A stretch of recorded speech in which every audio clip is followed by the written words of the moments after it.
Hello, welcome everyone. I am Jesse Schiff, Director of Marketing here at Empower Africa, and I am so excited to have you all with us today. Empower Africa is a business with a mission to accelerate empowerment by driving investment, trade, and job creation. Now, before we get started, I just want to take a moment to thank the entire Empower Africa team and staff for helping to coordinate this event. We've been doing these events since October, and we've seen some tremendous individuals joining us from all over the world, from members of multinational corporations to major investors and VCs, as well as ambassadors and officials from organizations such as the UNDP. So most of all, I would like to thank you, the community, for being with us today. Now, towards the end of the session, we'll have a short Q&A period. So if you look to the right of your screen here, you'll see a Q&A section. You can add any questions you like. You can vote questions up, down, and towards the end, I'll look through that and we'll take the questions. Now, Nelson Aseka. He is the co-founder and CEO of AIfluence, Africa's first influencer platform that is driven by artificial intelligence, which accurately matches influencers to brands. It runs end-to-end marketing campaigns and makes impact a transparent measurement. For over 13 years, Nelson has been leading influencer marketing campaigns for some of sub-Saharan Africa's biggest consumer brands. Prior to launching AIfluence, he actualized significant growth in the beverage industry for leading brands such as Jameson Whiskey, Glenlivet, Champagne, and Chivas Regal. It's my great honor to introduce Nelson Aseka. Welcome, Nelson. Thank you very much, Jesse. Really glad to be here and excited to be part of this. Thank you for having me. Thank you. Welcome, Nelson. Yeah. Thank you as well just for taking the time from your busy schedule today. I know you've been busy closing the details of your recent seed round, and so we're really excited to have you with us to talk about influence and the power of people. Yeah, thank you. I wouldn't be anywhere better than this today. Yeah. So I'd like to start things off by asking you really, what is influence? How would you define an influencer? All right, so maybe I'll start with the dictionary version. I'll say, influence is a capacity to have an effect on a character, development, or behavior of someone or something. So in essence, an influencer is an individual who has these characteristics. He's able to impact one or more people. So essentially, anyone can be an influencer. As long as you can impact one person, whether it's your brother, or your sister, that's it, you're an influencer. And I always say that, influence is not a job. Just, a lot of people have this notion about, being an influencer is a way of earning money. No, influence is actually an outcome. And on the other hand, we have a different breed of influencers known as creators. So creators are people who have a specific talent, a skill set. Say they might be animators, models, photographers. And this now is a subset that can use this to generate income and revenue for themselves. So I think today, we're focused on the creators, and we're focused on all those different people that are really able to inspire us or to move us or really to make us think differently. And it's not the same. It's not the same on different platforms. It's not the same in different regions. When we're talking about the cultural differences, for example, we're talking about the African perspective on influence, as opposed to the Western model. What would you say are some of those key differences if you look at it from maybe country to country or region to region or even industry to industry? How does influence kind of differ, from those main demographics there? Yeah.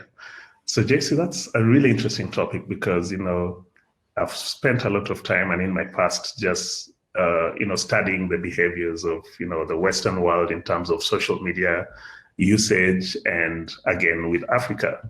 So there's a really distinct difference where in Africa is a really social continent with, storytelling at the very core of our cultures. So if you get onto the social media scene in Africa, it's very vibrant. People just talking about stories and, telling each other, sharing their personal, fits or, even miseries, and, they share everything. But when you go towards the West, people are really reserved. And the only kind of people that you find online would be celebrities, public images and stuff. So those would be the kind of people who would really speak out and speak about themselves and speak about their faiths. And therefore, what that affects the balance in terms of influencer marketing, you find that most people or everyone in the West will use celebrity images and socialites to really, promote their brands out there, because these are the only people who speak and they are actually listened to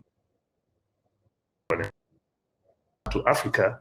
It's very interesting because celebrities, it's quite interesting because the first thing that the people think about celebrities is to hate on them. So they'll follow to see what flaws do they have so that they can, really poke in there. And then they'll either gravitate towards love or just, hang in there. And that's how that has affected the balance in terms of influencer marketing, is because we see really, really low impact when you use celebrities to, popularize brands.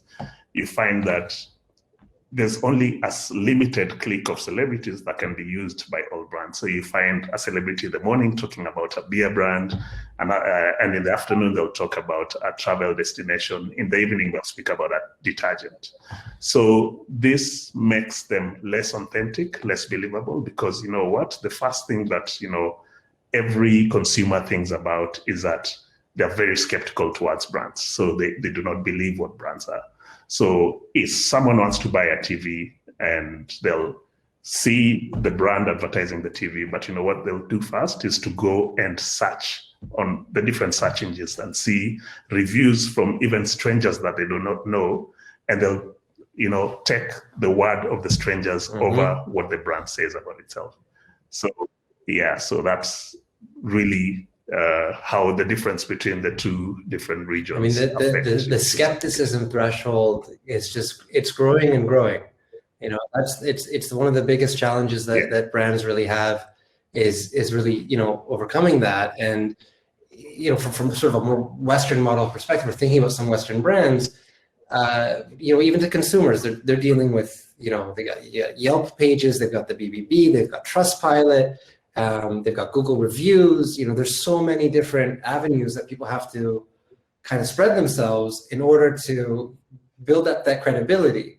But if you're connecting to somebody who's a storyteller and who can communicate that efficiently, then what you're saying is that value of authority and that power of referral is increased, because it's a closer environment. Do you have any case studies or any examples that kind of lend well to that model, or to kind of to present it a little bit more? Can you maybe? Yeah, sure. So for instance, we are currently running one of the biggest influencer campaigns for around COVID-19. We've been approached by DFID and AMREF and Unilever to run campaigns across Kenya, across all the communities in Kenya, to help spread awareness around COVID and how to curb its spread, essentially running social behavioral change campaigns. So what has been observed in the past is that they've used celebrity figures in Kenya to be able to, speak out and talk to these people about, COVID. It's real. You need to stay home. You need to wash your hands. You need to put on masks. But it's not impactful because people at the community level, up country, do not relate to these celebrities. They're like, oh yeah, he's famous. We see him on TV, talking about everything and stuff like that. But I mean, we don't relate to him, so I don't think he knows us, up country and things like that. So that falls flat on the face. But what we've been able to do using our platform, using AI, we've been able to identify key opinion and community leaders at the grassroots level in every community. This can be your local health worker, your local shopkeeper, your local head boy, head girl, or, community worker, community activist. And these are people who are relatable on the ground because people trust them. People trust the shopkeeper that they go to and can extend them credit, and they listen to what he says. So we use these people to actually ignite social behavioral change. So you can see how the two different, approaches work. I mean, that's fantastic. So, you really are able to get better communication from people who have that local approach, because that trust is there. I love that example of even the local shopkeepers. I think being able to connect with individuals like that who can then support something within the community is fantastic. I think that's a wonderful example. Thank you for sharing that. I want to ask a question that's a little bit more, from local, just a little bit more continental, if you will. And just, kind of at a high level, what would you say are a brand's biggest challenges, specifically in the African market as a whole? So the biggest challenge to brands today is being able to impactfully, relate with the target consumer, be able to identify and, target and make really specific campaigns that speaks to the needs of the target audience. Another thing is that they face high skepticism in terms of, like I said before, people don't trust brands. And therefore, what brands have done is they've more and more seen that the social media is the largest touch point for all their, consumers. And everyone knows we need to be on social media to be able to make, an impact. And so they've really clambered into this space. It's become really, filled up with all sorts of brands. And each brand trying to talk down to its audience. And, people will still, it's resulted into people, really blocking ads in terms of, there's always ads. Every one post you see, the next post is a brand ad, and so that blocking, ad blocking, community is really growing really fast. Like in 2020, we saw the cost of ad blocking to advertisers globally stood at 78 billion, And what that does to consumers is that when these ads keep coming up, it creates that feeling of, guys hate it. They don't want to see these brands. So they'll end up hating these brands that are really on advertising across the social media scene. So that is what edges people away from brands. And that's, I think, the skepticism is drawn around that particular area. Yeah.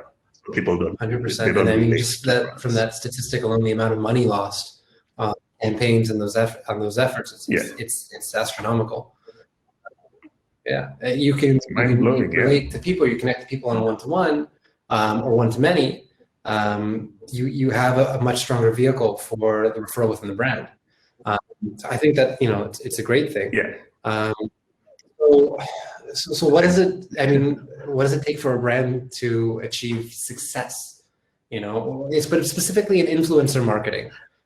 What do you got to do? What are things that you need to avoid? How can you be successful with it?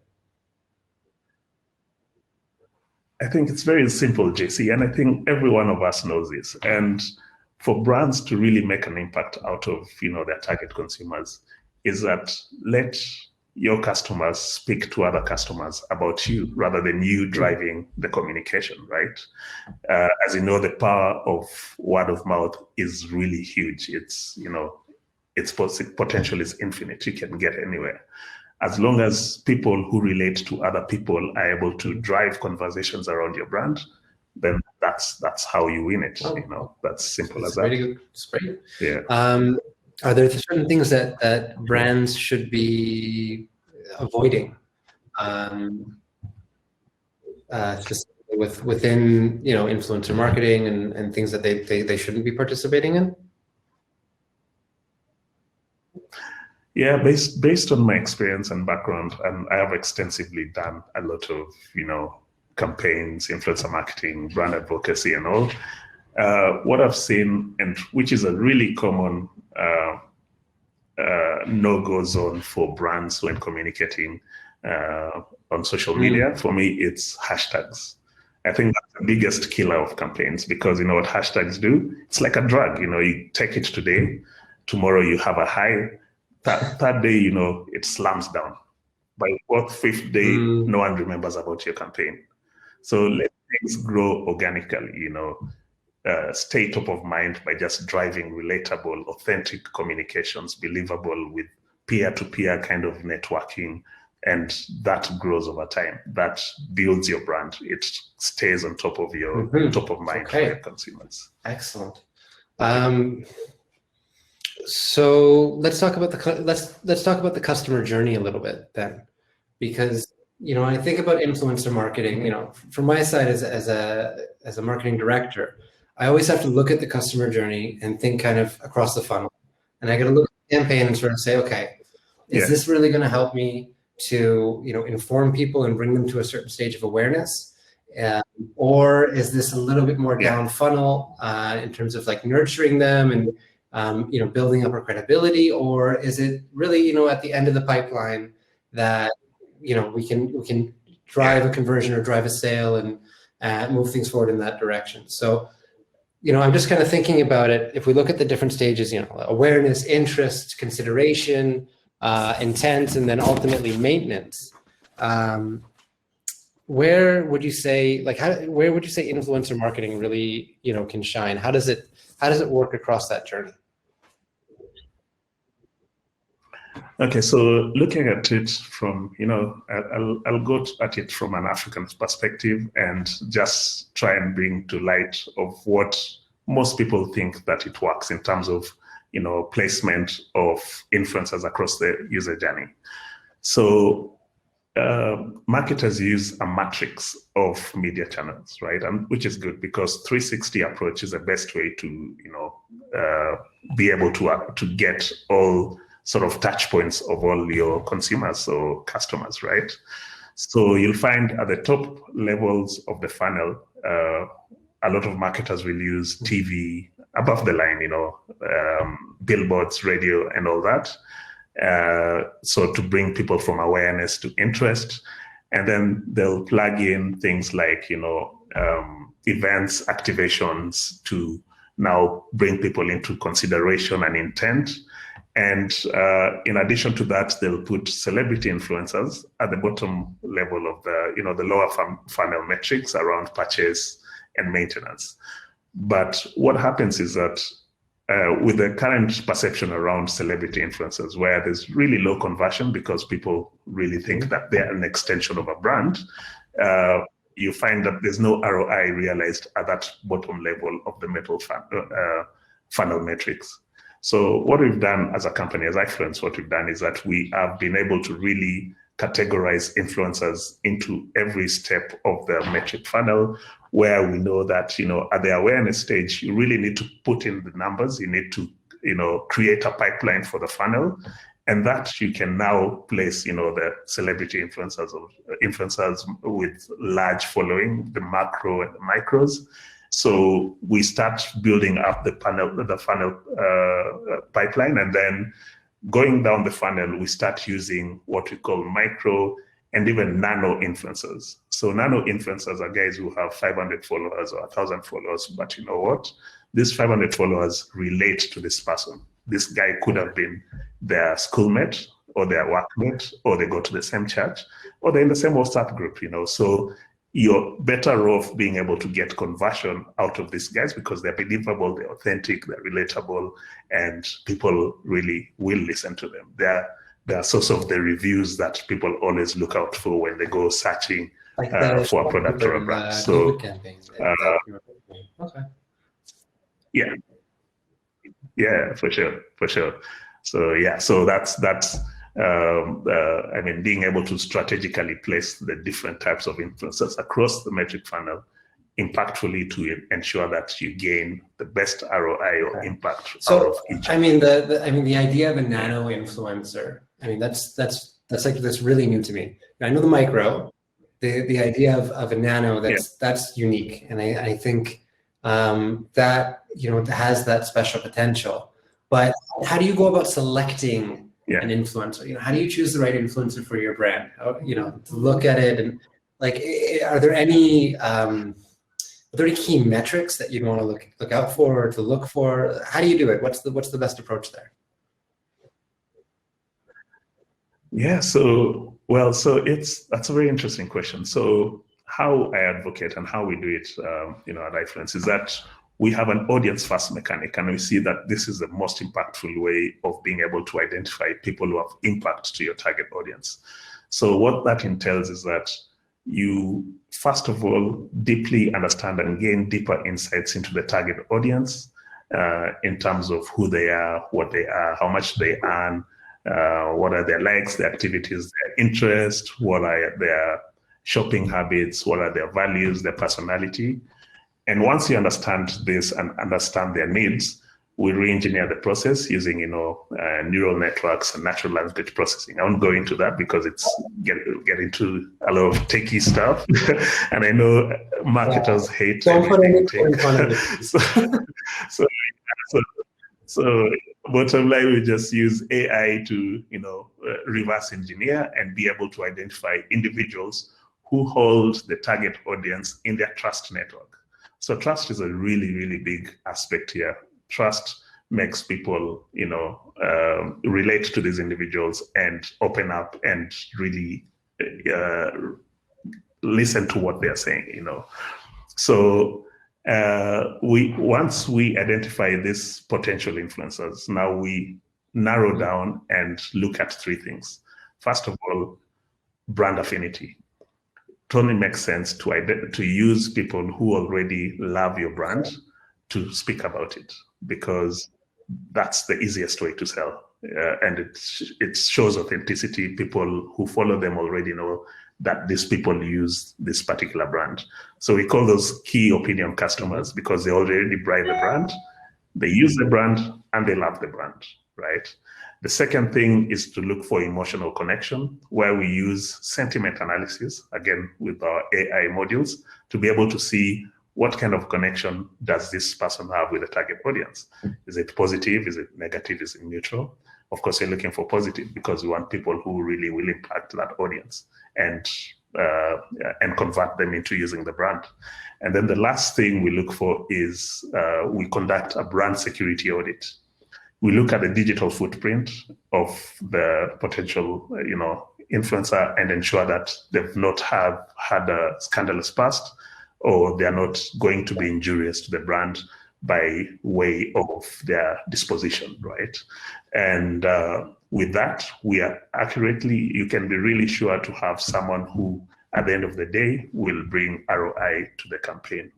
And then the good thing about using nanos, as you touched it earlier, we are able to drive it at scale. And it's the best way because we can use, like one of our campaigns, we're using 3,000 influencers for one particular campaign.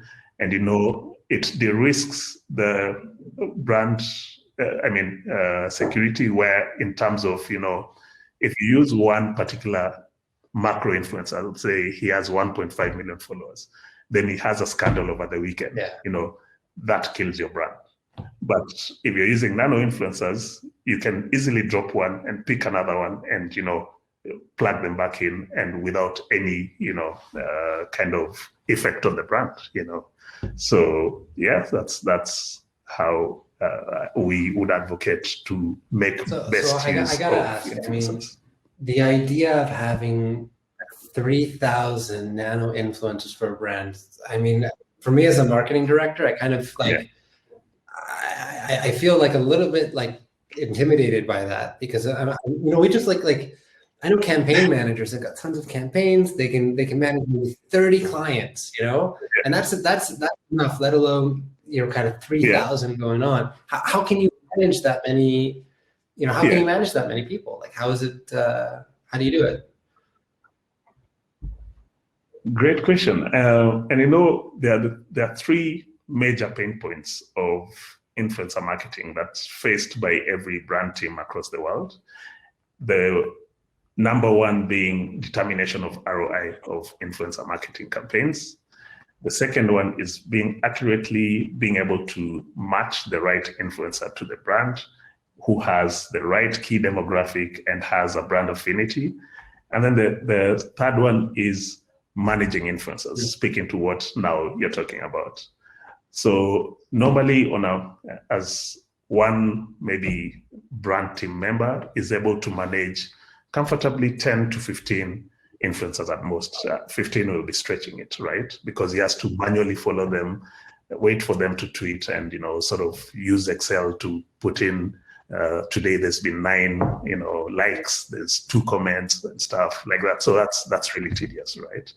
But our platform and using tech platforms makes it easier for you to manage this, because it does that for you. It manages influencers, monitors them, and reports at every single step of the way throughout the entire duration of the campaign.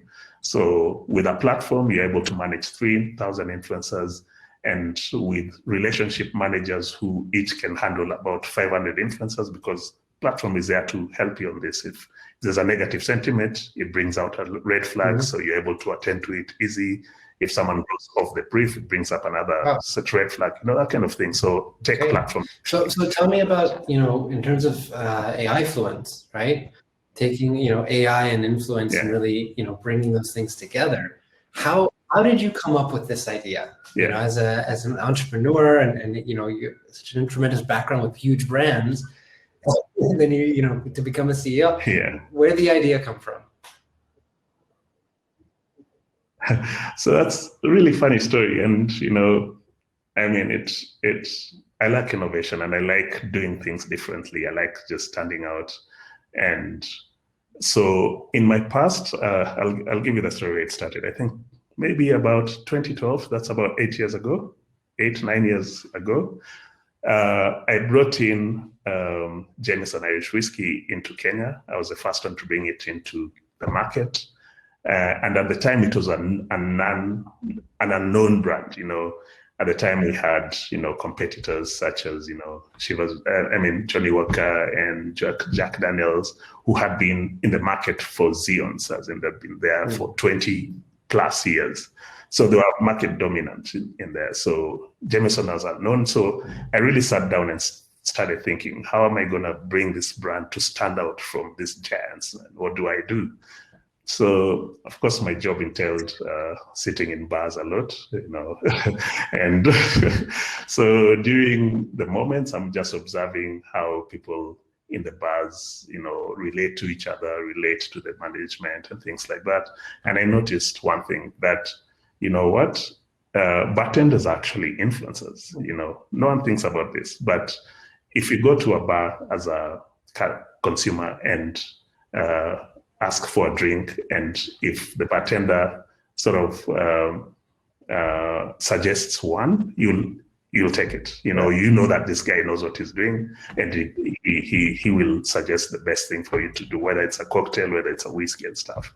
So a bartender would have, in his trust network, would have at least 50 to 100 people who even have his phone number and say, hey, hold me that seat, and that kind of thing, right?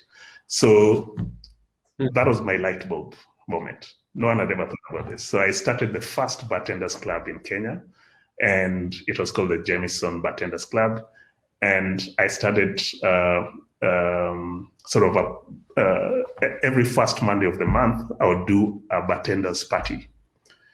So what I would do in the rest of the month is just go around clubs and, introduce myself to as many bartenders as possible across the country and telling them, hey, you guys work so hard. I would like to do a party just for you where you just come and relax. We'll serve you. We'll get for you the music. We'll get you the drinks. You come and enjoy, right? So I think the first Monday of that particular month, we had about 50 bartenders who came for the party. So before the party starts, I talk about the brand, I talk about Jameson, about 20 minutes. I don't want to bore them, I don't want it to look like a seminar and stuff. So I give them the the lowdown on Jameson, what it is, the test elements, and the expressions and things like that. And then after that, I'm like, okay, now time for you to party. That time we've hired the freelancer bartenders to serve them free drinks and free food. We have a DJ. So we've hired a whole club, because clubs are free on Mondays, because no one goes out at that time, and so they're free. So they party the whole night. So the next month, I had 500 bartenders joining. Long story short, in about 3 months, I had 5,000 bartenders in my database, right? Well, and I got, my friends always used to get really mad at me. They're like, you're paid to drink, yet we work our asses off. Sorry. we work so hard so that at the end of the month we can get money to drink, yet so that was really funny. But in 7 months from when I started that, I grew Jameson from 0 to the highest selling whiskey in Kenya. Wow. Using bartenders.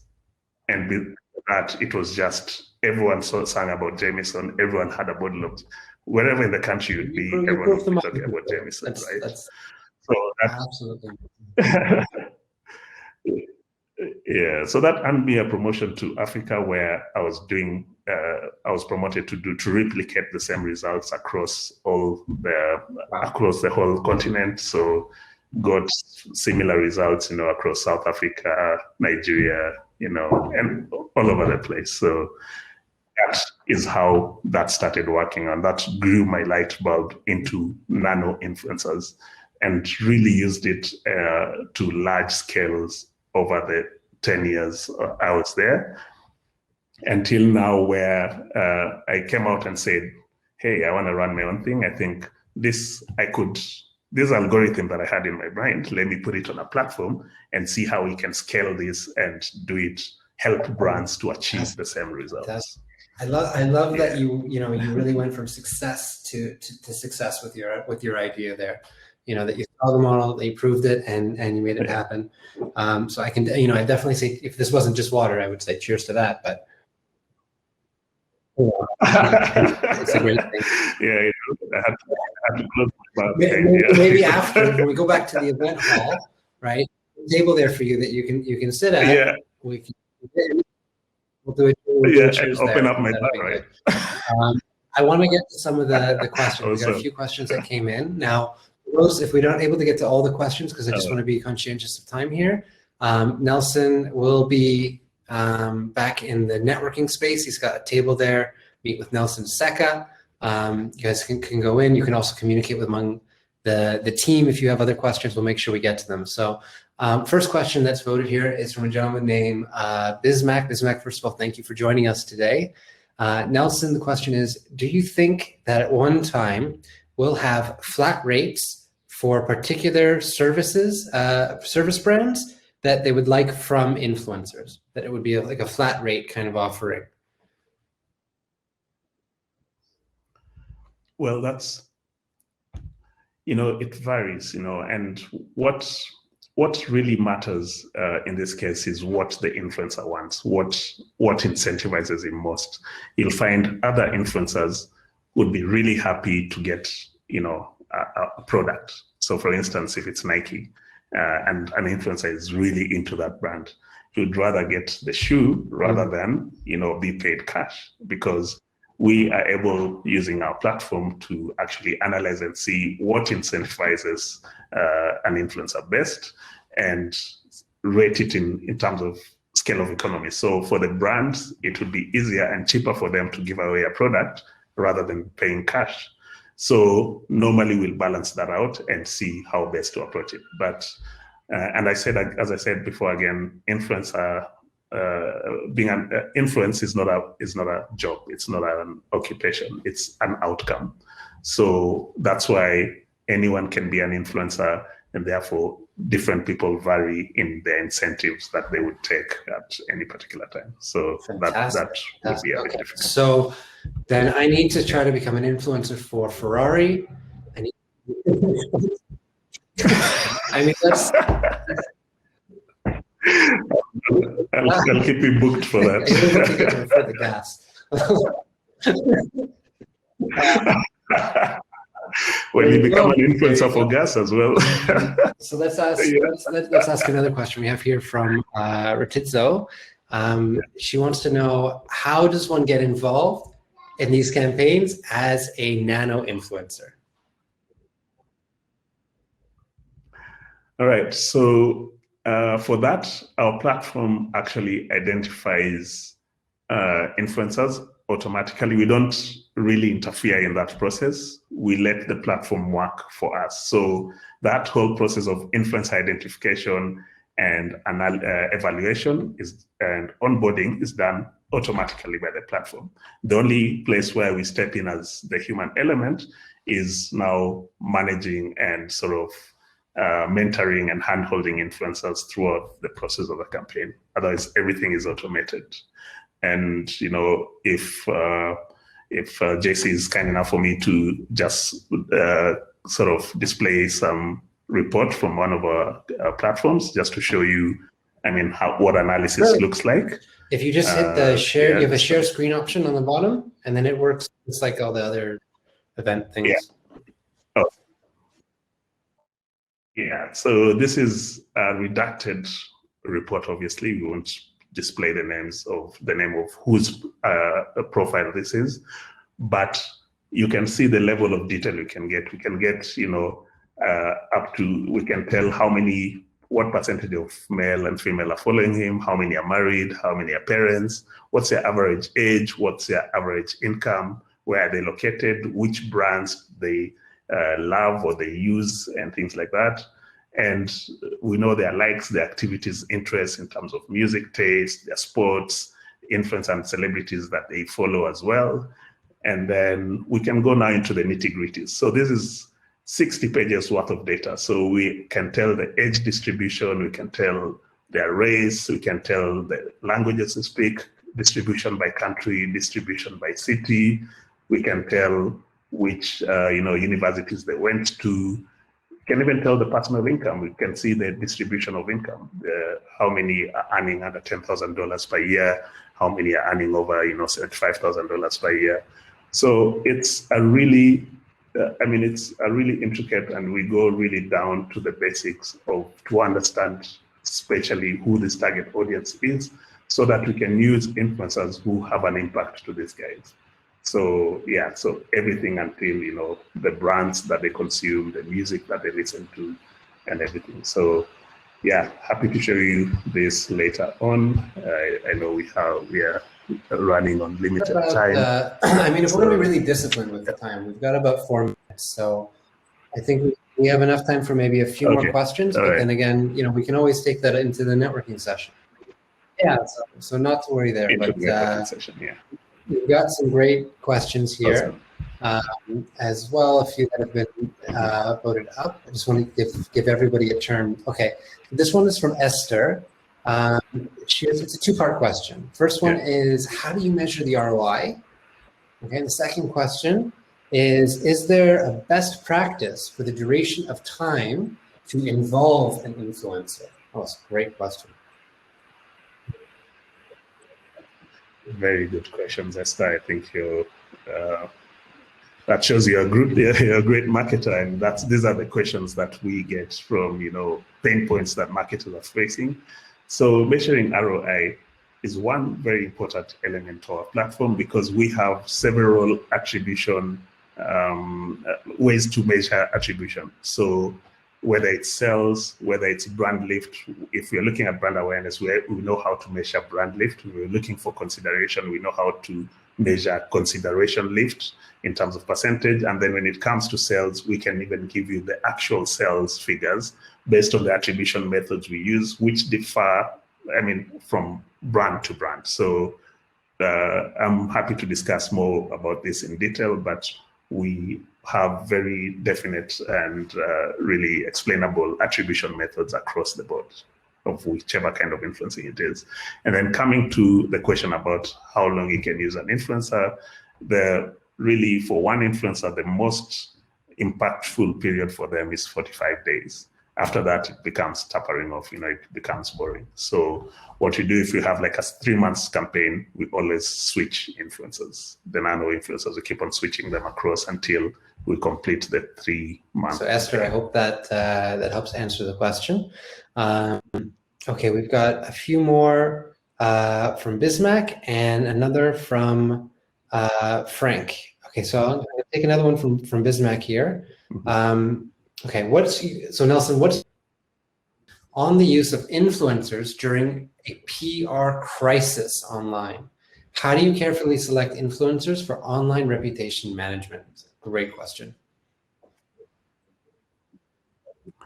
Excellent question, Bismarck, and I like that you brought that up. And one of the campaigns we did a few months ago was for a leading telco in Africa. And one of the problems they were facing is that the consumers thought that they're not doing enough for them. They are a multi-billion company making lots and lots of profit, but at the end of the day, customers think that they have become, proud and sort of egotistic, and so they wanted to solve that. So it was a PR crisis. So what we did is still use the same method that I was describing in terms of looking for people who are KOCs, key opinion customers or consumers. These are people who use that brand, love that brand, and keep talking about it unprovoked online.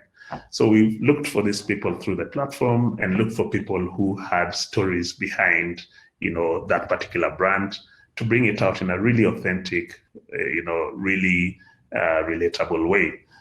In the extent of that campaign, there was no hashtag, there was no brand supreme mention and things like that. It was just like people carrying out conversations on a peer-to-peer level and just making really viral stories of how this brand has come through for them in their different lives, and did hyper-localized kind of campaigns across the whole country, but hyper-localized to the region. So if it's a particular region, a particular geography, we get influencers from that geography to talk to the people on the ground because they're relatable and drive the stories across. So yes, they can be used for PR, campaigns as well. For answering that. So I think, there's so many wonderful questions here, but we're going to have to keep the Q&A short. So, I just want to give enough time for people to network and, circulate the audience and keep those conversations going. But Nelson will be in the floor area. He's going to be in the corner booth where, you're welcome to come and join the conversation there. And, we can keep talking about all those things. But Nelson, I want to thank you so much for joining us today and just sharing your insights and your knowledge and those case studies and examples. It really is tremendous. And, as we're moving forward and we're looking at sort of how the marketing world is changing, we're seeing movements in the way that Google is allowing advertising. This age of direct marketing is changing. It's not the same kind of metrics. People have to do great advertising. We have to create fantastic ads and great communication. And now there's this vehicle where people are becoming, in a way, media. And that is, a tremendous aspect of what you guys are presenting and what you're doing. And ultimately, ultimately we have to look at how we can establish that trust and how we can work with others who have built up trust. And that's just a tremendous value here. Exactly. So I want to thank you again. And just to everybody here today as well, for all the marketers that are also here, you are a part of this community. And I want to thank you for joining us. It's really been a pleasure and an honor to do this. But I'd like to ask, if possible, if you can also share what you learned today at this event. You'll see on the left-hand side, we have a share feature where you can post to your Twitter, you can post to Facebook, you can post to LinkedIn. If you learned something here today, If you liked the event, if you met somebody, just give it a tweet, a post, whatever you like. But your ability to also help communicate helps us to achieve our mission and goal, which ultimately is to accelerate empowerment by driving investment, trade, and job creation. So again, thank you, Nelson, and thank you all, and I hope you enjoy the networking. Thank you so much. Really glad. Anytime. We look forward to doing this again. Yeah. Awesome. Yeah, me too.